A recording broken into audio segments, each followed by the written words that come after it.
Hello friends, welcome to navigate institute. स्वागत है आप सभी का हमारी स्किल डेवलपमेंट और वोकेशनल ट्रेनिंग की क्लास में। आपके प्रिंसिपल ग्रेड 1, ग्रेड 2 और डिप्टी डायरेक्टर और असिस्टेंट डायरेक्टर की जो वैकेंसी है उसके लिए, तो आप लोग जल्दी से कनेक्ट होइए ताकि हम क्लास को शुरू कर सकें। जैसा कि आपको दिखाई दे रहा होगा कि आज हमें एक योजना के बारे में पढ़ना है जिसका नाम है मुख्यमंत्री सीखो कमाओ योजना।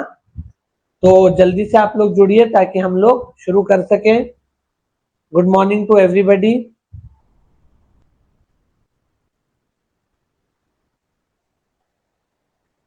शार्प 8:15 को आ जाया करो।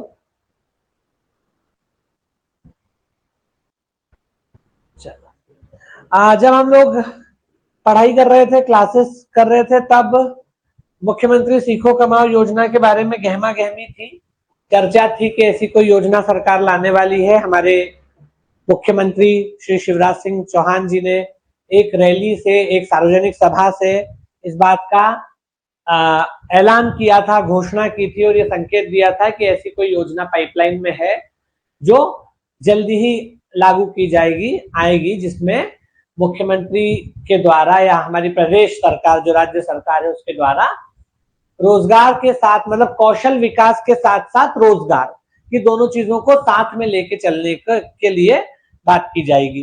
तो उस समय जब हम क्लासेस कर रहे थे, मैंने आपको बताया था तब भी कि सरकार ने ऐसी घोषणा की है कि ऐसी एक योजना हम लाने वाले हैं जिसमें आप कोई काम सीखेंगे, मतलब आपको कोई कौशल प्रदान किया जाएगा, कोई स्किल आपको सिखाई जाएगी, लेकिन उसके साथ ही साथ आपको पैसे भी दिए जाएंगे।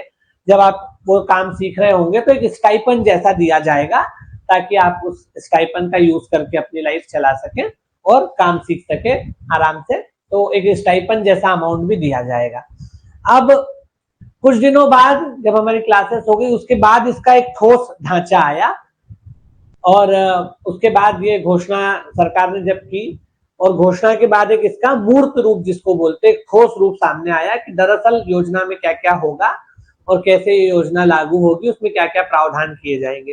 तो जब तक घोषणा होती है, केवल घोषणा होती है, कहीं से ऐलान कर दिया, कहीं से ऐसे ही बोल दिया इंटरव्यू में या चुनाव की रैली में या किसी सार्वजनिक सभा में, तब तक उसके बारे में हमें पढ़ने का कोई औचित्य नहीं बनता, क्योंकि वो किसी कंक्रीट फॉर्म में नहीं है, ठोस रूप में नहीं है। और अगर ठोस रूप में नहीं है तो उससे प्रश्न पूछे जाने की भी कोई संभावना नहीं होती। बोलने को तो कोई भी कुछ भी बोलता ही है। तो इसीलिए जब तक हमें इस बात की, मतलब कंक्रीट रूप से योजना लागू नहीं हो जाती, तब तक हम लोग उसको जनरली नहीं पढ़ते हैं, ये सोच के कि भाई अभी तो घोषणा ही है और जब कोई कंक्रीट रूप, इसका कोई ठोस फॉर्म आ जाएगा तब पढ़ेंगे। तो अभी जो है, क्योंकि इलेक्शंस भी आने वाले हैं और सरकार को ऐसा लगता है कि योजना आनी चाहिए, वैसे भी अन्यथा भी आनी चाहिए, तो सरकार ने कुछ योजनाएं लागू की है, उनमें एक मुख्यमंत्री सीखो कमाओ योजना भी है। ठीक है, तो मैंने आपको बताया ही था कि एक दिन हम इसके बारे में थोड़ा सा डिस्कस कर लेंगे, क्योंकि इससे सवाल पूछे जाने की संभावना है। एक तो ये करंट का भी टॉपिक है और दूसरा आपके स्किल डेवलपमेंट से जुड़ा हुआ टॉपिक भी है। तो और अभी हॉट और हिट टॉपिक है, हिट टॉपिक भी है, हॉट टॉपिक भी है, तो इसलिए इससे सवाल पूछा जा सकता है, इसलिए इसके बारे में आपको थोड़ा सा पता होना जरूरी है। तो मुख्यमंत्री सीखो कमाओ योजना के बारे में आज हम लोग बात करते हैं कि मुख्यमंत्री सीखो कमाओ योजना क्या है और इसमें क्या क्या प्रावधान है। बहुत ज्यादा नहीं, शॉर्ट में आपको देखना है कि क्या क्या प्रोग्राम है। तो सबसे पहले कि हमारी कैबिनेट ने, जो मध्य प्रदेश सरकार की कैबिनेट है, मतलब मध्य प्रदेश का जो मंत्री परिषद है, मंत्रिमंडल है, उसने मुख्यमंत्री सीखो कमाओ योजना को हरी झंडी दे दी है, अप्रूवल दे दिया है और ये योजना लागू हो गई है। ठीक है, मई 17, 2023 को कैबिनेट की मीटिंग हुई जिसकी अध्यक्षता हमारे चीफ मिनिस्टर शिवराज सिंह चौहान जी ने की और उसके बाद इस मुख्यमंत्री सीखो कमाओ योजना को अप्रूवल दिया गया, रजामंदी दी गई, स्वीकृति दी गई। ठीक है, सीखो कमाओ योजना का मतलब होता है youth skill and earning scheme. Skill भी सिखाई जाए और अर्निंग भी हो। ठीक है, तो कैबिनेट की मीटिंग हुई जिसमें चीफ मिनिस्टर शिवराज सिंह चौहान के द्वारा और हमारी कैबिनेट के द्वारा मुख्यमंत्री सीखो कमाओ योजना यानी यूथ स्किल अर्निंग स्कीम, इसको जो है स्वीकार कर लिया गया, स्वीकृति दे दी गई और ये जो है हमारे राज्य में लागू हो गई, मध्य प्रदेश में लागू हो गई। ये किसको टारगेट करती है? तो मध्य प्रदेश राज्य के अनएम्प्लॉयड यूथ को ये टारगेट करती है। मध्य प्रदेश राज्य में जो बेरोजगार युवा है, अनएम्प्लॉयड यूथ है, उनको ये टारगेट करती है, उन पर आधारित है या उनके लिए डेडिकेटेड है। बेरोजगार युवाओं को टारगेट करती है, यानी बेरोजगार युवाओं के लिए ये योजना बनाई गई है। ठीक है, तो मई में इसको हरी झंडी मिली और फिर इसको लागू कर दिया गया, मुख्यमंत्री सीखो कमाओ योजना, जो प्रदेश के अनएम्प्लॉयड यूथ को फोकस करती है, टारगेट करती है। ठीक है, अब इसमें होगा क्या, इसमें कौन लोग शामिल है पहले तो ये देखते हैं। तो इसमें 12वीं पास, ITI, ग्रेजुएट या पोस्ट ग्रेजुएट। ITI में डिप्लोमा भी शामिल है, अगर आपके पास डिप्लोमा है तो वो भी शामिल है ना। तो ITI के साथ ही इसमें डिप्लोमा भी, मतलब जो भी आपके पास पॉलिटेक्निक वगैरह का डिप्लोमा हो तो, या और भी कोई डिप्लोमा हो चल जाएगा, डिप्लोमा होना चाहिए बस, जरूरी नहीं कि पॉलिटेक्निक की हो, कोई भी डिप्लोमा। ठीक है, तो 12th पास आउट हो, चाहे IIT या ITI, sorry 12th pass out हो या ITI से पास आउट हो या डिप्लोमा पास आउट हो या ग्रेजुएट हो, इवन पोस्ट ग्रेजुएट हो, क्योंकि बेरोजगार तो पोस्ट ग्रेजुएट क्या PhD वाला भी बेरोजगार है। ये सब के सब जो है ये एलिजिबल होंगे। 12वीं पास, ITI, पॉलिटेक्निक, ग्रेजुएट और PG, सभी लोग जो हैं वो इस स्कीम के लिए एलिजिबल है। ठीक है, और इसमें ये जो लोग आपको दिख रहे हैं कैंडिडेट, 12वीं पास है, डिप्लोमा है, ग्रेजुएट है, PG है, इनके हिसाब से इनको पैसे मतलब बटेंगे मतलब वितरित होंगे। डिपेंड करेगा कि आप कहाँ, अगर आप 12th पास आउट हो तो आपके लिए अलग अमाउंट है, अगर आप ग्रेजुएट हो तो आपके लिए अलग अमाउंट है, अगर आप PG होल्डर हो तो आपके पास आपके लिए अलग अमाउंट है। तो डिपेंड करेगा कि किसे क्या स्टाइपेंड मिलेगा, ये डिपेंड करता है कि वो जो कैंडिडेट है वो क्या है मतलब उसका एजुकेशन क्वालिफिकेशन क्या है। अगर वो 12th से पास आउट है तो उसको स्टाइपेंड अलग मिलेगा, अगर ग्रेजुएट है तो उसको स्टाइपेंड अलग मिलेगा, अगर PG है तो अलग मिलेगा। तो इस तरीके से 8,000 से 10,000 के बीच में ये स्टाइपेंड है, डिपेंड करेगा कि आप किस स्टेटस पे हो, इनमें से ग्रेजुएट हो, PG हो, किस स्टेटस पे हो, उस हिसाब से ठीक है तो दिया जाएगा। अब देखो 12th pass out, diploma, ITI, graduate and PG graduate will be eligible in this scheme, and under the scheme 8 to 10,000 rupees will be given to the youth during training for 1 year। 1 साल की training दी जाएगी, ये नहीं कि 4-5 साल training मिलेगी, 1 साल की ट्रेनिंग दी जाएगी और इसमें आपको ट्रेनिंग आप लो और उसी के साथ साथ आपको मंथली जो है 8 से 10,000 रुपए मिलेंगे, जैसे भी डिपेंड करेगा कि आप क्या हो, आपका स्टेटस क्या है उसके हिसाब से। ठीक है, लेकिन इसमें 1 साल का ही है, ऐसा नहीं कि आप 4-5 साल तक पैसे लेते रहो और काम सीखते रहो, ये नहीं चलेगा, नहीं तो इंडिया में तो ऐसे भी लोग खड़े हो जाएंगे।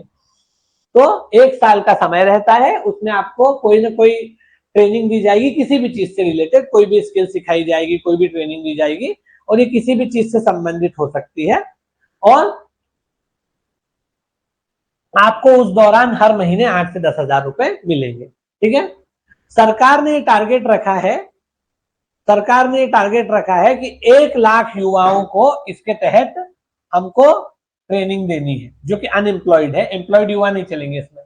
अनएम्प्लॉयड युवा है जो प्रदेश के यानी राज्य के जो अनएम्प्लॉयड युवा है उनके बारे में सरकार ने यह लक्ष्य रखा है कि 1 लाख युवाओं को हमको इसके तहत ट्रेनिंग देनी है सीखो कमाओ योजना के तहत।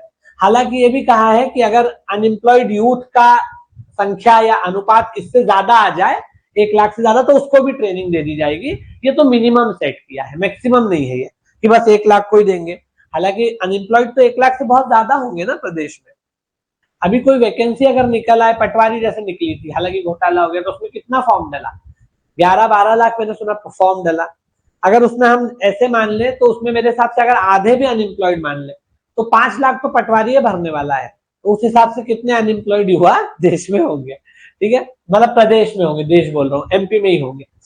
तो ये केवल मिनिमम लक्ष्य है कि 1 लाख को तो हमको ट्रेन करना ही है, लेकिन अगर इससे ज्यादा की जरूरत होती है तो उसको भी सरकार करेगी। ठीक है, तो 1 lakh unemployed under scheme, if more unemployed youth come then target will be more और target will be accordingly change, right. तो ये जो है ये लक्ष्य निर्धारित किया गया है। ठीक है, क्योंकि आपको पता ही है कि अनएम्प्लॉयड यूथ 1 लाख से ज्यादा है, लेकिन 1 लाख को ट्रेन करने का लक्ष्य है। अब आगे बढ़ते हैं, क्या क्या है इस स्कीम में और देखते हैं। देखिए, इसमें क्या कहा गया है कि अगर आपको सीखो कमाओ योजना के तहत पैसा पाना है या ट्रेनिंग पाना है, अच्छा लोगों का लक्ष्य इसमें पैसा पाना ज्यादा है मोर देन ट्रेनिंग पाना, तो लोगों ने इसमें सिर्फ इसलिए रजिस्टर किया है ताकि उन्हें एक अमाउंट फिक्स मिलता रहे हर महीने 1 साल तक 8-10 हजार रुपए, इसलिए भी लोगों ने किया है ज्यादातर ने। एनीवे, तो in this the youth will have to register on a portal है मध्य प्रदेश सरकार का, उस पर जाकर के आपको रजिस्ट्रेशन करना पड़ेगा। ठीक है, वहां पर आपको कहा जाएगा कि आप अपने डॉक्यूमेंट्स अपलोड करो, आप अपने डॉक्यूमेंट्स की सॉफ्ट कॉपी वहां पर स्कैन की हुई अपलोड करेंगे, है ना, और उसके साथ ही आपका जो मूल निवासी है वो देना पड़ेगा, क्योंकि ये योजना केवल मध्य प्रदेश के मूल निवासियों के लिए है, बाहरी इसका लाभ नहीं ले सकता। तो आप किसी भी कास्ट के हो, कास्ट सर्टिफिकेट प्रोड्यूस करने की जरूरत नहीं है, आपको अक्रॉस कम्युनिटी हो कोई फर्क नहीं पड़ता, ST SC OBC वो उसका इंपॉर्टेंस नहीं है, इंपॉर्टेंस है आपके डोमिसाइल का, मूल निवासी का, क्योंकि ये योजना जो है वो मध्य प्रदेश के मतलब निवासियों के लिए है, बाहर वाले लोगों के लिए नहीं है। ठीक है, तो इसीलिए वहां पर आपको अपने जो भी इंपॉर्टेंट डॉक्यूमेंट्स है, अगर आप 12th ही पास आउट हो तो 12th का दे दो मार्कशीट, अगर आप ग्रेजुएट हो तो ग्रेजुएट का दोगे, PG हो तो PG का दोगे, अपना वो एजुकेशन क्वालिफिकेशन का मार्कशीट, आधार कार्ड वगैरह, है ना, उसके बाद आपका पैन कार्ड वगैरह, ताकि ये शो करने के लिए कि आप एम्प्लॉयड नहीं हो, है ना। भाई सरकार को कैसे भरोसा होगा कि आप एम्प्लॉयड नहीं हो कहीं पर, क्योंकि ये तो अनएम्प्लॉयड के लिए है, तो उसके लिए कुछ डॉक्यूमेंट्स वगैरह लिए जाएंगे और वो आपको अपलोड करना है ऑनलाइन। और ये इसमें परमानेंट रेसिडेंस का इसलिए महत्व है क्योंकि ये MP वालों के लिए ही है। ठीक है, इसमें उम्र का क्या क्राइटेरिया है, याद रखना कि इसमें उम्र का क्राइटेरिया है 18 से 29, 18 वर्ष से 29 वर्ष तक के युवा जो मध्य प्रदेश के मूल निवासी हो इसमें फॉर्म भर सकते हैं। ठीक है, आप लोगों ने शायद भरा हो, किसी ने कि नहीं भरा, आप लोग तो सब जॉब वाले हो, है ना।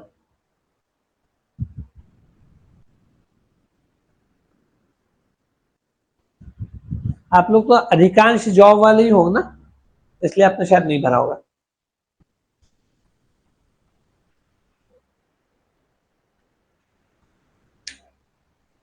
ठीक है, तो उम्र का याद रखना है कि इसमें जो आयु है वो क्या है, 18 से लेकर के 29 साल की उम्र है। अगर आपने 29 उम्र पार कर दी है तो आप इसका लाभ नहीं ले सकते। जिनकी 29 हो गई है वो सोच रहे हैं कि 1-2 साल पहले आ जाती तो हम भी कुछ पैसा कमा लेते हैं। ठीक है, हाँ आप लोग तो ज्यादातर जॉब वाले ही हो। ठीक है, तो इसलिए इसमें जो एज लिमिट है ये आपको ध्यान रखना है, 18 से 29 साल। अब आपने पीजी किया हुआ है मान लो, और आपकी उम्र जो है वो क्रॉस हो गई, तो आपका PG के बेस पे आप नहीं ले सकते, है ना। आपने मान लो 12th कर लिया लेकिन अभी आपकी उम्र कम है, जैसे 12th तो बच्चे आजकल 16-16 साल में भी कर ही लेते हैं, 15 साल में भी बच्चे कर लेते हैं। अगर आपका 12th पास आउट हो गया है लेकिन आपकी उम्र अभी 15, 16, 17 साल है, तब भी आप इसमें नहीं ले सकते एडमिशन, है ना। तो 12th हो गया हो और 18 साल की उम्र भी कम से कम हो गई हो, तब आप इसमें रजिस्ट्रेशन कर सकते हो। 12th हो गया हो लेकिन उम्र कम है 18 से, तो नहीं कर सकते। आगे बात समझ में, तो 18 से 29 और 29 क्रॉस हो गए तो भी नहीं कर सकते। और इसमें रिजर्वेशन के जैसा कोई रिलैक्सेशन नहीं है एज का, जैसे आपको बाकी जो एग्जाम्स वगैरह है उसमें एज रिलैक्सेशन होता है, इसमें कोई एज रिलैक्सेशन एज सच है नहीं। 18 से 29 साल तक के लोग इसमें अप्लाई कर सकते हैं, जिन जो 12th पास आउट हो या ITI हो या जो भी है, डिप्लोमा हो या PG हो या ग्रेजुएशन हो, कुछ भी चलेगा, लेकिन मिनिमम 12th तो होना ही चाहिए। 12th अगर 12th नहीं है तो आपका डिप्लोमा भी काम में आ जाएगा, ITI या डिप्लोमा, क्योंकि 10th बेसिस पे लोग डिप्लोमा ITI करते हैं। तो मिनिमम 10th और मिनिमम 12th, और अगर 12th नहीं है तो मिनिमम क्या हो जाएगा, डिप्लोमा या ITI, क्योंकि ये इसके इक्विवेलेंट ही माना जाता है ना, लोग 12th ना करके 10th के बाद डिप्लोमा या ITI करते हैं। तो 12th या डिप्लोमा या ITI जो मिनिमम क्वालिफिकेशन है वो रखा गया है, या तो 12th या डिप्लोमा ITI, और इससे ज्यादा आपने कुछ भी किया हो कि फर्क नहीं पड़ता, भले ही आपने PhD कर रखी हो तब भी आप इसके लिए एलिजिबल हो, क्योंकि PhD वाले भी बहुत से लोग देश में बेरोजगार है। क्लियर है, तो अभी तक हमने क्या देखा कि अभी तक हमारे कैबिनेट ने इसको अप्रूव कर दिया है और ये नई योजना हमारे यहाँ लागू हो गई है। इसका उद्देश्य प्रदेश के जो युवा है, राज्य के जो युवा है, जो कि बेरोजगार युवा है, रोजगार वाले नहीं, प्रदेश में यानी मध्य प्रदेश में जो बेरोजगार युवा है, अनएम्प्लॉयड यूथ है, उसको टारगेटेड स्कीम है और उसको कुछ कोई ना कोई स्किल सिखाना, कोई ना कोई काम सिखाना, कोई ना कोई वोकेशन ट्रेनिंग देना और साथ ही साथ उसको पैसे देना। ये योजना है कि वो कमाते हुए सीख सके, क्योंकि कई बार लोग इसलिए नहीं सीख पाते हैं कि कमाई का कोई जरिया नहीं होता है ऐसा, तो कमाते हुए सीख पाए इसलिए उसको ये योजना में शामिल किया गया है। एक योजना बना दी गई है कि आपको सरकार पैसा देगी साल भर तक, और साल भर तक आप कोई वोकेशनल ट्रेनिंग, कोई स्किल का कोर्स आप करो ताकि साल भर बाद आप एम्प्लॉयबल बन सको। ठीक है, इसमें मैंने आपको बता ही दिया कि 12वीं, ग्रेजुएट, पोस्ट ग्रेजुएट और 12वीं लेवल पे ITI या डिप्लोमा वाले एलिजिबल है, और इसमें आपको 8 से 10,000 के बीच का स्टाइफंड मिलेगा। डिपेंड करेगा कि आप कौन सी कैटेगरी में फॉल करते हो, कहीं 8 मिलेगा, कहीं 9 मिलेगा, कहीं 10 भी मिल जाएगा, इस टाइप का है। ठीक है, और सरकार की योजना क्या है कि 1 लाख युवाओं को इसके दायरे में लाया जाए इस साल, एक साल में, जो अभी पहला साल है इसका, इसमें 1 लाख जो युवा है, और युवा कैसे, जो बेरोजगार है, रोजगार वाला युवा नहीं, ऐसे युवा जो बेरोजगार है, 1 लाख से ज्यादा बेरोजगार युवाओं को, मिनिमम 1 लाख को कम से कम इसमें लाया जाए, मिनिमम 1 लाख को, ये मैक्सिमम नहीं है। अगर इससे ज्यादा आएंगे तब भी कोई बात नहीं, ज्यादा तो होंगे ही।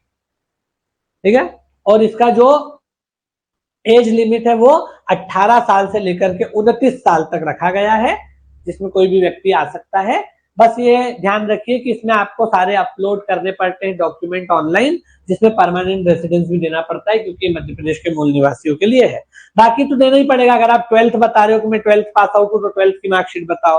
अगर आप डिप्लोमा बता रहे हो, डिप्लोमा की मार्कशीट बताओ। ये तो बाकी चीजें रहती है।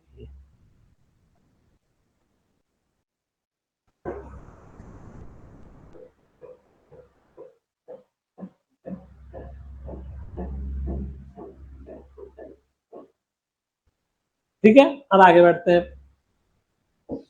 इसमें इतने सारे अलग अलग कोर्सेस है कि आप नाम भी नहीं याद रख सकते। शिवराज सिंह चौहान ने कहा है कि इस स्कीम में हम लोग 700 अलग अलग तरह के कोर्सेस लागू करेंगे। 700 कोर्स सोचो कितने होते हैं। उसमें अक्रॉस सेक्टर्स, अलग अलग सेक्टर के, इंजीनियरिंग सेक्टर के, इलेक्ट्रॉनिक्स के, होटल मैनेजमेंट के, टूरिज्म के, ट्रेवलिंग के, हॉस्पिटैलिटी के, रेलवे के, बैंकिंग के, सॉफ्टवेयर डेवलपमेंट के, डेटाबेस के, डेटा एंट्री ऑपरेटर के, इन न्यूमरस कोर्सेस इसमें शामिल किए जाएंगे। क्योंकि देखो आजकल जो है रोजगार के विविध अवसर है, डाइवर्स सोर्सेस है। पहले की तरह 1 या 2 सोर्सेस नहीं है, आजकल इतने एवेन्यूज हैं कि आप कहीं भी पैसा कमा सकते हो, बस आपको काम आना चाहिए। और नित नए एवेन्यू पैदा होते हैं। लोग तो रील और शॉर्ट बना बना के लाखों रुपए आजकल कमाने लग गए हैं। अभी सचिन पे कितनी रील्स बनी है। आज सचिन क्लास में तो नहीं आया ना, क्या आया है? एक सचिन अपनी क्लास में भी है जो कि आज नहीं है।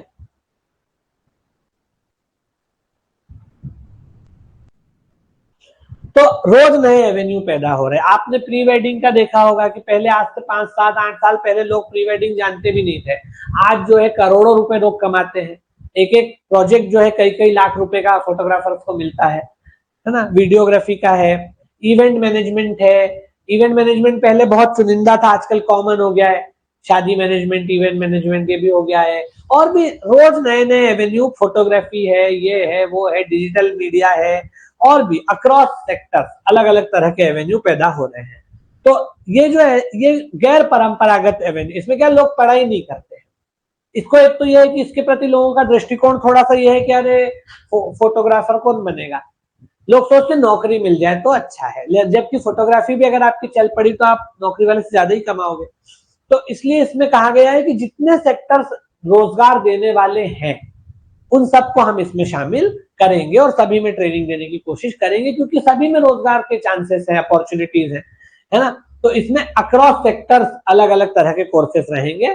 इंजीनियरिंग हो, इलेक्ट्रॉनिक्स हो, होटल मैनेजमेंट हो, टूरिज्म हो, ट्रेवलिंग हो, आजकल इसका भी बड़ा चलन है।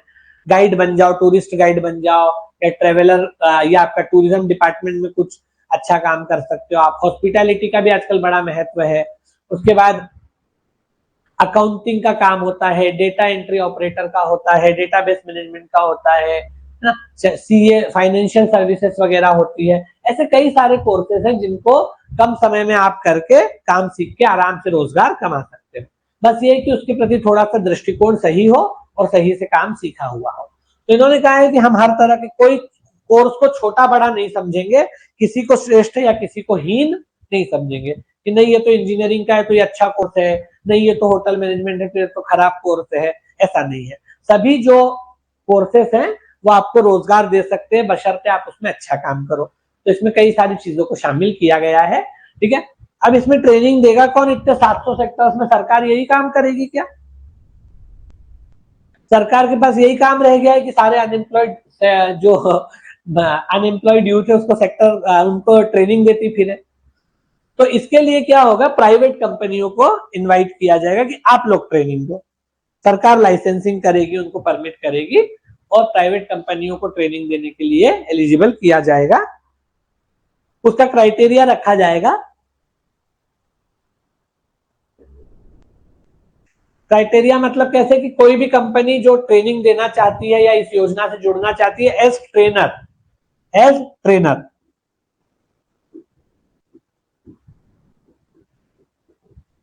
तो उसके लिए कोई मिनिमम क्राइटेरिया बता देंगे। जैसे भाई कम से कम इसको 5 साल हो चुके हो, 5 साल पुरानी कंपनी हो, एकदम नई नई ना हो, फिर इसमें कम से कम 5 एम्प्लॉय काम करते हो, ऐसा नहीं है कि सिंगल आदमी की कंपनी है, कुछ है ही नहीं उसमें, है ना।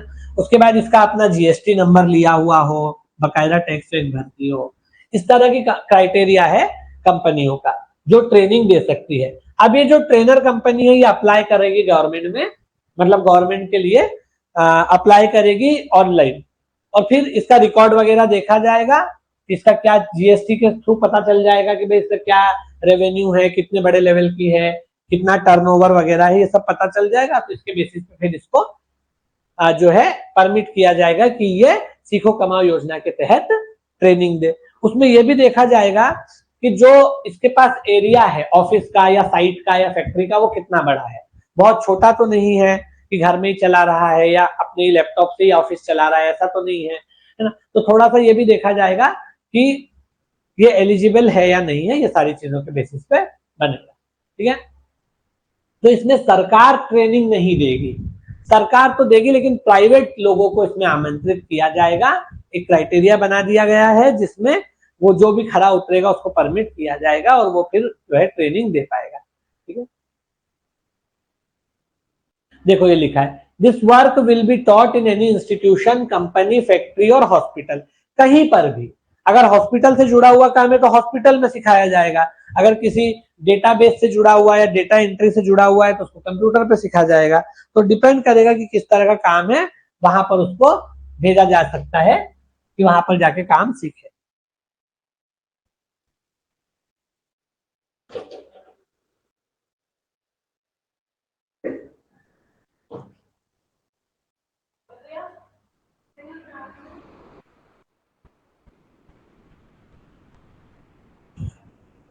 ठीक है।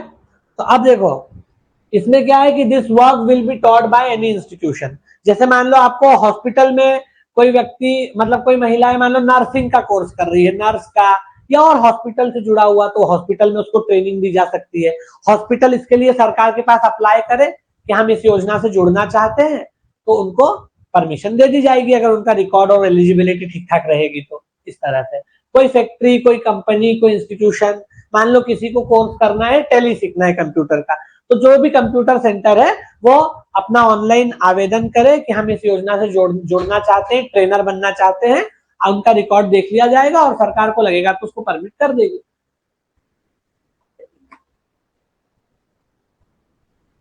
ठीक है। तो this work will be taught in any institution. हालांकि इसमें सरकारी भी शामिल है, ऐसा नहीं कि सिर्फ प्राइवेट, सरकारी कंपनियां भी इसमें शामिल है और प्राइवेट तो है ही है, प्राइवेट ज्यादा है बल्कि।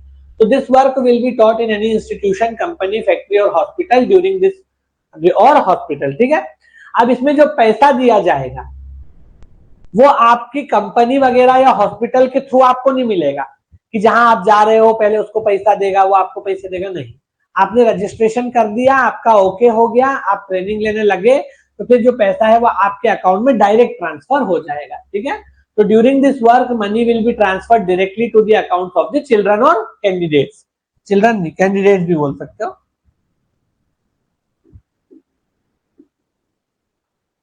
जो भी कैंडिडेट है उनके अकाउंट में सीधे सीधे डायरेक्ट पैसा आ जाएगा। ठीक है, अब इसमें पैसा कैसे आएगा ये देखो। अगर मान लो कि आप केवल 12th पास आउट हो, है ना, अगर आप केवल 12th पास आउट हो, लेस एजुकेटेड तो होगा ही नहीं ना, 12th तो मिनिमम है ही। अगर मान लो कि आप 12th पास आउट हो तो आपको कितना पैसा मिलेगा, 8,000 रुपए मिलेगा। ठीक है, अगर आप ITI पास आउट हो तो आपको 8,500 रुपए मिलेगा। अगर आपने डिप्लोमा किया हुआ हो तो आपको 9,000 रुपए मिलेगा, और अगर आपके पास डिग्री या उससे ऊपर PG वगैरह है तो आपको 10,000 रुपए मिलेगा। ठीक है, ऐसा है। मान लो कि आप केवल 12th वाले हो तो 8,000, अगर ITI वाले हो तो 8,500, डिप्लोमा वाले हो तो 9,000, और डिग्री की है या उससे ऊपर का कुछ कोर्स PG वगैरह किया है, मिनिमम डिग्री या उसके ऊपर का, तो आपको 10,000 रुपए दिए जाएंगे।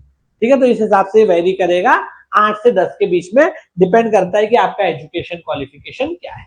इस पे अगर आप सिर्फ 12th हो तो 8,000, डिप्लोमा ये पहले ITI है तो 8,500, डिप्लोमा है तो 9, और डिग्री या उससे ज्यादा है तो 10,000 रुपए आपको मिलेगा। ठीक है, अब देखो इसमें पैसे का क्या रोल है, पैसा कैसे मिलेगा ये देखना है, कौन देगा। आएगा डायरेक्ट कैंडिडेट के अकाउंट में, डायरेक्ट बेनिफिट ट्रांसफर जिसको DBT बोलते हैं, डायरेक्ट बेनिफिट ट्रांसफर। किसके अकाउंट में, सीधे कैंडिडेट के अकाउंट में डायरेक्ट पैसा आ जाएगा, बीच में कोई नहीं है। हाँ, technical education skill development department additional chief secretary Manu Shrivastava said that under the chief minister's सीखो कमाओ योजना approval of 1,000 crore rupees amount has been given for the purpose of training at least 1 lakh youths in establishment। देखो इसके लिए 1,000 करोड़ रुपए जो है वो अप्रूव किए गए हैं। 1,000 करोड़ कितना बड़ा अमाउंट है, तो लगेगा ही ना। आप देखो प्रदेश में कितने युवा जो है वो बेरोजगार है, सबको अगर देना है 8,000 या 9,000 या 10,000, तो कितना पैसा चाहिए। अच्छा, इसमें ज्यादा लोग 12th वाले जाएंगे क्या, नहीं, 12th वाला तो अभी पढ़ेगा या इसमें काम सीखने जाएगा, उसके पास तो अभी दूसरे एवेन्यू है। इसमें जाएंगे सब 10,000 वाले या उससे थोड़े कम वाले जो ग्रेजुएट है और उसके बावजूद उन्हें काम नहीं मिला है। अभी जो 12वीं वाला है उसको तो माँ बाप अभी तो पढ़ने ही भेजेंगे ना, कि पहले पढ़ बेटा, बाद में जब नहीं नौकरी लगेगी तब ये सब करेगा, अभी क्यों करेगा। ऐसा है, बाद में तो करना ही अगर नहीं नौकरी लगी तो। लेकिन जो ग्रेजुएट्स हैं और बेरोजगार है वो ज्यादा जाएंगे, 10,000 रुपए देना ही पड़ेगा उन लोगों को। ठीक है, इसलिए सरकार पर काफी वित्तीय दबाव आएगा, और 1,000 करोड़ रुपए का अप्रूवल इसके लिए हमारी सरकार ने दिया है कि 1,000 करोड़ रुपए हम खर्च करेंगे सीखो कमाओ योजना के ऊपर। 1,000 करोड़ बड़ा आंकड़ा है, सरकार ने कहा है कि 1,000 करोड़ रुपए हम लोग खर्च करेंगे सीखो कमाओ योजना पर।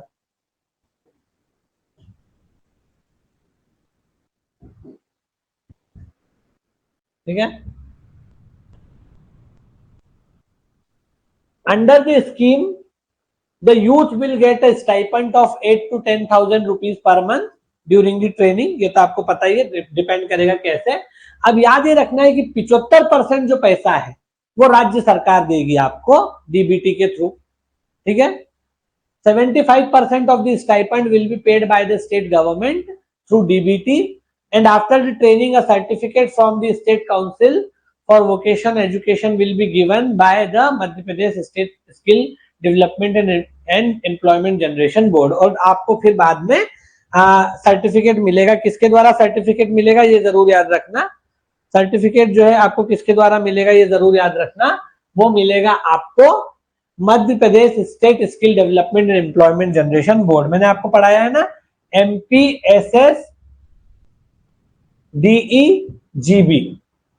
MPSSDEGB, कितनी बार इसका जिक्र आया है, MPSSDEGB, Madhya Pradesh state skill development and employment generation board, Madhya Pradesh state skill development and employment generation board, MPSSDEGB, Madhya Pradesh state skill development and employment generation board, MPSSDEGB। ये जो है आपको एक सर्टिफिकेट इशू करेगा। तब सर्टिफिकेट इशू करेगा जब आप सीखो कमाओ योजना के तहत 1 साल की, या जो भी आपका ड्यूरेशन है 1 साल हो, ऐसा जरूरी नहीं है, कम भी हो सकता है। तो जब भी आप आपका कोर्स कंप्लीट कर लोगे तो आपको MPSSDEGB के द्वारा एक सर्टिफिकेट दिया जाएगा।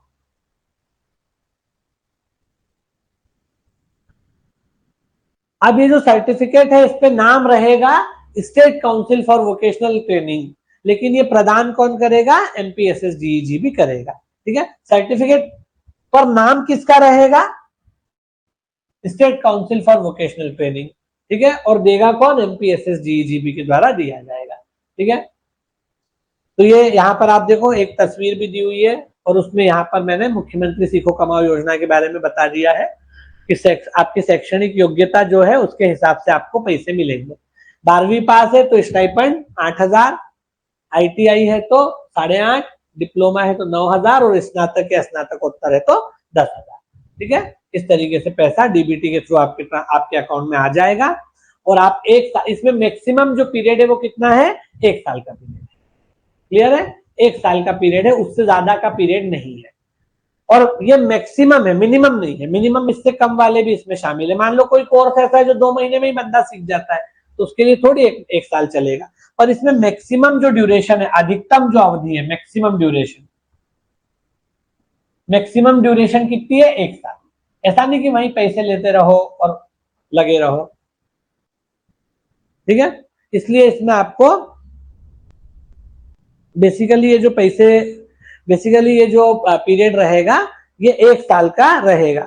इसमें कम भी हो सकता है, कुछ कोर्सेस ऐसे हैं जो कम वाले भी हो सकते हैं, ज्यादा वाले भी हो सकते हैं, तो उसमें आपको टेंशन लेने वाली बात नहीं है। जैसा आपका कोर्स है वैसा आपका समय पीरियड रहेगा। क्लियर है? तो आपको केवल ये याद रखना है इसके बारे में बेसिक बातें। हो सकता है कि इससे एक न एक सवाल आ ही जाए।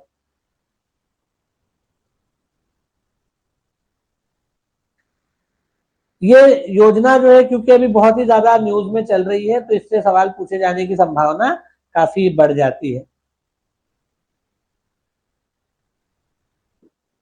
और एक तरीके से पूछा जाएगा ही, मुझे ऐसा लगता है। तो इसलिए आपको याद रखना है। अच्छा, इसमें यह भी याद रखना कि इसमें सबसे जरूरी डॉक्यूमेंट जो है वो बेसिकली, मतलब ऐसे तो सारे ही डॉक्यूमेंट जरूरी है, लेकिन उसमें जरूरी में भी जो ज्यादा जरूरी है वो है आपका डोमिसाइल। ठीक है, डोमिसाइल ज्यादा जरूरी है, क्योंकि आप ये केवल मध्य प्रदेश, यहां बाहर का लोग जो रह रहा होगा, भले ही वो मध्य प्रदेश में रह रहा हो, अगर उसके पास नहीं है तो उसको यहां पर योजना का लाभ नहीं मिल पाएगा। ठीक है,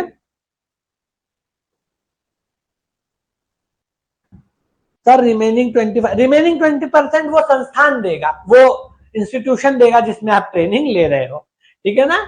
बाकी जो 25% है वो इंस्टीट्यूशन आपको देगा जिसमें आप ट्रेनिंग ले रहे हो, वो वाला इंस्टीट्यूशन। ठीक है, अगर इसमें यह भी कहा गया है कि अगर कोई इंस्टीट्यूशन मोर देन 25% देना चाहे तो भी दे सकता है, कोई दिक्कत नहीं, पर मिनिमम 25% तो वो देगा ही देगा।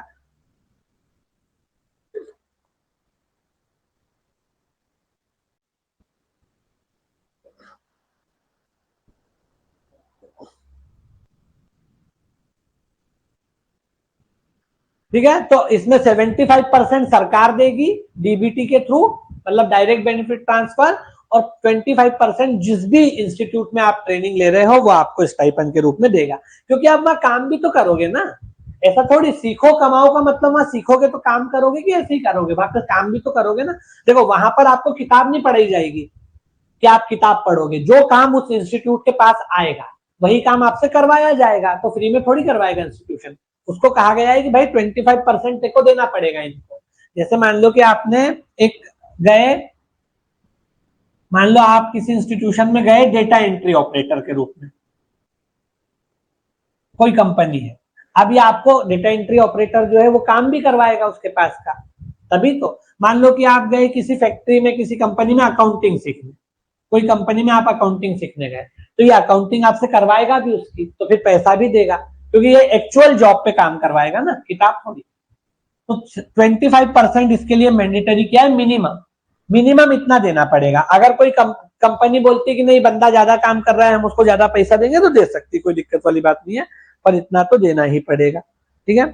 और फिर ट्रेनिंग के बाद जो है, मैंने आपको बता दिया कि MPSSDEGB जो है, Madhya Pradesh state skill development and employment generation board, वो एक सर्टिफिकेट देगा, और वो सर्टिफिकेट जो है वो किस मतलब कौन सा प्रमाण पत्र होगा, state council for vocational training का प्रमाण पत्र होगा। State council for vocational training, इसका प्रमाण पत्र होगा। इससे ये बात हो जाएगी कि भाई आपने 1 साल तक, या जितना भी समय है, जरूरी नहीं 1 साल हो, इतने पर्टिकुलर पीरियड तक आपने मुख्यमंत्री सीखो कमाओ योजना के अंदर ट्रेनिंग ली है, ये बात क्लियर हो जाएगी कि हाँ भाई ये बंदा सीखा हुआ है इसके थ्रू, ऐसा है, ठीक है।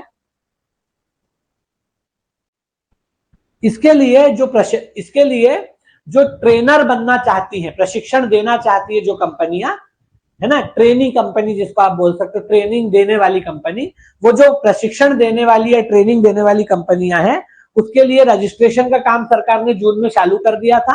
बहुत सारी कंपनियों ने उसमें रजिस्ट्रेशन किया, ठीक है।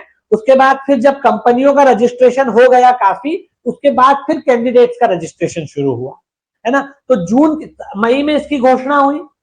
घोषणा का मतलब एक मूर्त रूप आया सामने, कंक्रीट रूप। घोषणा तो पहले ही हो गई थी, घोषणा तो सीएम ने कर दी थी चुनावी रैली में, लेकिन इसको कैबिनेट की मंजूरी मिली, तब इसका एक कंक्रीट रूप आया कि भाई इसमें होगा क्या, ठीक है। तो मई में इसका मूर्त रूप सामने आया जब कैबिनेट ने इसको अप्रूवल दिया, और उस समय हमें पता चला कि ये योजना में क्या क्या होने वाला है, इसका एक ठोस कंक्रीट खाका सामने आया, ठीक है। जून के महीने में सरकार ने क्या किया कि इसके लिए ट्रेनिंग देने वाली कंपनियों के रजिस्ट्रेशन आमंत्रित किए, और बहुत सारी कंपनियों ने रजिस्ट्रेशन किया, ठीक है। उसके बाद जुलाई से कैंडिडेट्स के रजिस्ट्रेशन शुरू हुए, फिर कैंडिडेट्स ने इसका रजिस्ट्रेशन शुरू किया।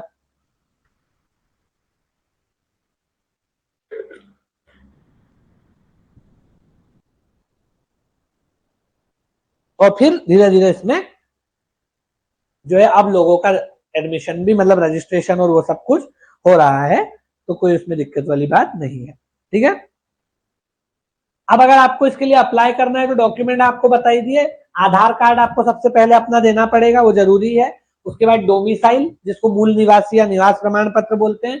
उसके बाद आपकी शैक्षणिक योग्यता का प्रमाण पत्र, मतलब जो कि आपका एजुकेशन क्वालिफिकेशन है उसका, क्योंकि आपको उसी हिसाब से पैसा मिलेगा। अगर 12वीं दोगे सिर्फ तो क्या मिलेगा, 8,000 रुपए मिलेगा। अगर मान लो ITI लगा दोगे तो 8.5 मिलेगा, डिप्लोमा लगा दोगे तो 9 मिल जाएगा, और पीजी की डिग्री है, अपनी ग्रेजुएशन की भी लगा दोगे, जो आपकी ग्रेजुएशन की डिग्री है, तो 10 मिलेगा, तो वो भी देना पड़ेगा। तो आधार कार्ड, ID, दूसरा डोमिसाइल, क्योंकि केवल MP वालों के लिए है। तीसरा आपका एजुकेशन क्वालिफिकेशन, उसी हिसाब से आपको पैसे मिलेंगे, ठीक है। उसके बाद आपका समग्र ID भी इसमें रिक्वायर्ड है ना, समग्र ID भी मांगा जाएगा। और उसके बाद फिर आपका ईमेल ID, आपका पासपोर्ट साइज फोटोग्राफ, हस्ताक्षर वगैरह, वो तो मांगते ही मांगते हैं, ठीक है ना। तो ये सब आपको मिलेगा। आप लोग जाओ, सरकार ने एक वेबसाइट ही बनाई है, और एक अलग से वेबसाइट है, कॉमन वेबसाइट नहीं है, अलग से इसके लिए वेबसाइट बनाई गई है, मुख्यमंत्री सीखो कमाओ योजना वेबसाइट। उसी वेबसाइट पे जाके रजिस्ट्रेशन कर सकते हैं। अलग से इसकी वेबसाइट बना दी गई है मुख्यमंत्री सीखो कमाओ योजना के नाम से, वहां पर जाकर के आप यहाँ पर अप्लाई कर सकते हो, कोई टेंशन वाली बात नहीं, ठीक है। समझ में आया। तो ये है मुख्यमंत्री सीखो कमाओ योजना, इसके बारे में बेसिक बातें तो आपको पता होना चाहिए। और इसमें फील्ड्स मत याद करना, कौन कौन से फील्ड, क्योंकि सरकार ने बोला है कि हर फील्ड के लोग इसमें आमंत्रित हैं, सब लोग जो हैं इसमें अप्लाई कर सकते हैं, क्योंकि आजकल जो रोजगार है वो तो हर फील्ड में मिल जाता है। तो ऐसा नहीं है कि सिर्फ फैक्ट्री वाले ही करेगा, या केवल मैन्युफैक्चरिंग फैक्ट्री वाले करेंगे, या सिर्फ कंप्यूटर सेंटर वाले करेंगे, कोई नहीं, तो मतलब कोई खास नहीं, सभी लोग कर सकते हैं। Hospitality, tourism, hotel management, chef की नौकरी हो, चाहे कोई अलाना फलाना, सब लोग अप्लाई कर सकते हैं, क्योंकि रोजगार हर क्षेत्र में खुला हुआ है, और हर क्षेत्र में मौके या अपॉर्चुनिटीज या अवसर उपलब्ध है। क्लियर है। तो यह है मुख्यमंत्री सीखो कमाओ योजना। जो हमने आज पढ़ी। अब मैंने आप लोगों को सेक्टर स्किल काउंसिल्स के बारे में बताया था, तो मैं आपको सेक्टर स्किल काउंसिल्स की लिस्ट बता देता हूं कि कौन कौन से सेक्टर स्किल काउंसिल्स है, क्योंकि आप लोगों ने कहा था कि एक बार लिस्ट बताना है। मैंने आपको बताया था कि जब मैंने आप पढ़ाया था तब 36 थे, है ना, तो अब 38 हो गए हैं, इस बीच और 2 खुल गए हैं, तो मैंने यहाँ गूगल पर निकाल रखे हैं, तो हम लोग जो है देख लेते हैं कौन कौन से सेक्टर स्किल काउंसिल्स है।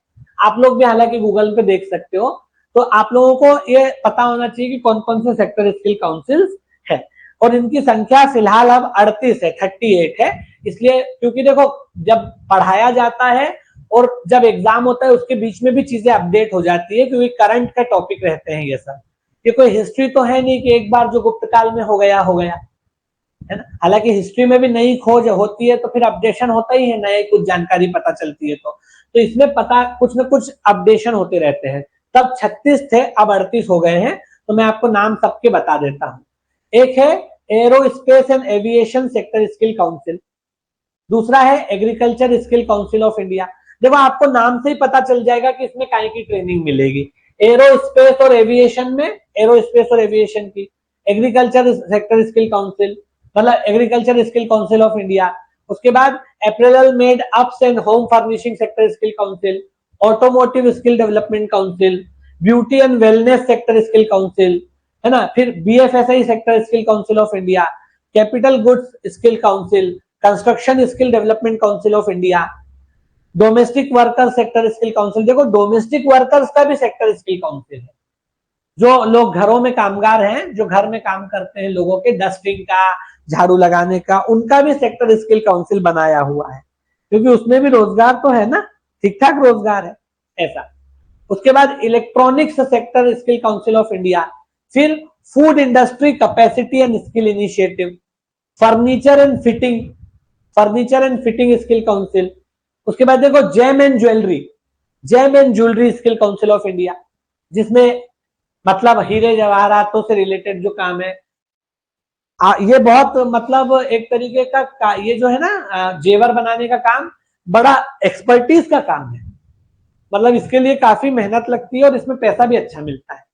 जो आप लोग जेवर वगैरह देखते हैं ना, ऑर्नामेंट्स, गहने वगैरह, उनको जो बनाने वाले कारीगर होते हैं, उनका काम बहुत ही एक्सपर्टीज फाइन वर्क है, वो बिना ट्रेनिंग के नहीं किया जा सकता। हालांकि उसमें लोग अपने घरों में ही सीख लेते हैं पीढ़ी दर पीढ़ी, लेकिन वो अगर काम उसमें पैसा भी अच्छा मिलता है। आप लोग कोई गोल्ड की चीज खरीदने जाते होंगे तो उसमें मेकिंग चार्जेस कितने रहते हैं, आपने सुना होगा ना भाई, जो चीज अगर आप लोगे कि भाई इसका रियल प्राइस तो ये है और इतना इसका मेकिंग चार्जेस जुड़ के इतना हो जाता है, तो मेकिंग चार्जेस क्या है, इनकी कारीगरी का चार्ज है, उसमें इंक्लूड है, मतलब उसमें और चीजें भी इंक्लूड रहती है लेकिन कारीगरी का चार्ज भी इंक्लूड रहता है, ठीक है ना। तो gem and jewellery skill council of India. उसके बाद handicrafts and carpet sector skill council. आपको समझ में आ रहा हो कितने अलग अलग फील्ड है जिनमें रोजगार उपलब्ध है, केवल सरकारी नौकरी नहीं है, और भी बहुत सारे फील्ड है।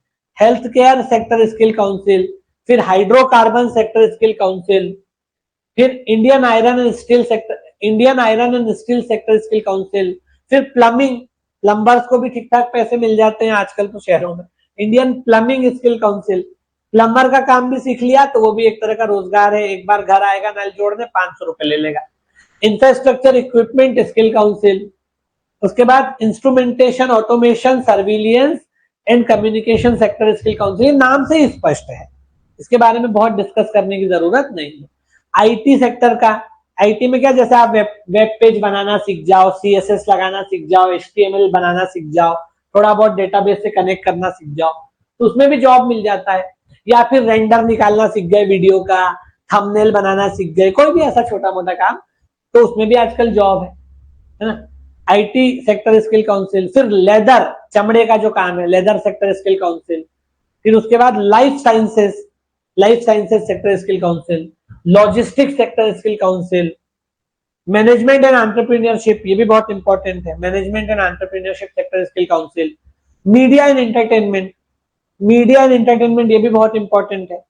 उसके बाद पेंट्स एंड कोटिंग का भी सेक्टर स्किल काउंसिल है। सोचो, जो लोग पेंट करते हैं उसका भी सेक्टर स्किल काउंसिल है, वो भी एक रोजगार है। आजकल ये लोग मिलते कहाँ हैं, मतलब grey collar blue collar job वाले बहुत मुश्किल से मिलते हैं शहरों में, अच्छा खासा पैसा ये लोग बना लेता है। पावर सेक्टर स्किल काउंसिल, फिर retailers association sector skill council, rubber chemical and petrochemical skill development council, skill council for green jobs, फिर skill council for mining sector, उसके बाद है स्किल काउंसिल फॉर, हाँ मैंने आपको बताया था कि डिसेबिलिटी वाले पर्सन के लिए अलग से एक स्किल डेवलपमेंट है, स्किल काउंसिल बना हुआ है। ये अपन ने डिस्कस किया था, क्लासेस में भी किया है, एमसीक्यूज में भी किया है, क्लासेस में भी किया है और एमसीक्यूज में भी अपन ने ये डिस्कस किया है कि मैंने आपको बताया था कि पर्सन्स विद डिसेबिलिटी के लिए अलग से सेक्टर स्किल काउंसिल है ना। अगर आपसे पूछे कि कौन सी कम्युनिटी के लिए अलग है और ऑप्शन दे एसटी एससी के लिए, ओबीसी के लिए, विमेन यानी महिलाओं के लिए या डिसेबिलिटी वाले पर्सन्स के लिए, तो याद रखना पर्सन्स विद डिसेबिलिटी के लिए। एसटी एससी ओबीसी विमेन, ये जो अलग, जिनको हम अलग से वैसे मार्जिनलाइज सेक्शंस मानते हैं, उनके लिए स्किल ये आपके सेक्टर स्किल काउंसिल एसएससी अलग से नहीं बने हैं, कॉमन है सबके लिए। वैसे उनको हम लोग अलग एक मतलब अंडर प्रिविलेज या मार्जिनलाइज सेक्शन मानते हैं, एसटी एससी ओबीसी और महिलाएं, लेकिन उनके लिए सेक्टर स्किल काउंसिल अलग नहीं है, कॉमन ही सेक्टर स्किल काउंसिल है। सेक्टर स्किल काउंसिल कौन से मार्जिनलाइज या अंडर प्रिविलेज सेक्शन के लिए बनाया गया है? पर्सन विद डिसेबिलिटी, विकलांग या दिव्यांग जनों के लिए अलग से है। उसके अलावा क्या है? Sports, physical education, fitness and leisure skill development skill council, telecom sector, उसके बाद tourism and hospitality, water management और टेक्सटाइल सेक्टर। ये 38 है। 38 के 38 का नाम आपको पता होना चाहिए। और बीच में अब तो नहीं मेरा ख्याल की और आएंगे, क्योंकि अब तो एग्जाम आने ही वाली है। तो ये मैंने आपको नाम बता दिए, ये लिस्ट आप गूगल से निकाल सकते हो और इसको पढ़ सकते हो कि कौन कौन से सेक्टर स्किल काउंसिल है। आपको नाम से ही पता चल जाएगा, उसके बारे में पूरा पोथड़ा पढ़ने की या उसके बारे में बहुत ज्यादा अलग से पढ़ने की जरूरत नहीं है। नाम से ही स्पष्ट हो जाएगा कि इसमें क्या सिखाया जाएगा। ठीक है, तो इस तरीके से हमने सेक्टर स्किल काउंसिल की बात की है। ओके, तो आज की क्लास को हम लोग यहाँ खत्म करते हैं। ये दो इंपॉर्टेंट टॉपिक्स थे जो मुझे लग रहा था कि डिस्कस करना चाहिए, क्योंकि ये क्लासेस के टाइम पे नहीं हो पाए थे। तो अब आप लोग इसको देख लेना, इससे क्वेश्चन आएंगे तो आप लोग हल कर पाओगे। तो अब आज की क्लास को अपन खत्म करते हैं, अगली क्लास में फिर आप लोगों से मुलाकात होगी। थैंक यू वेरी मच, जा सकते हो आप लोग।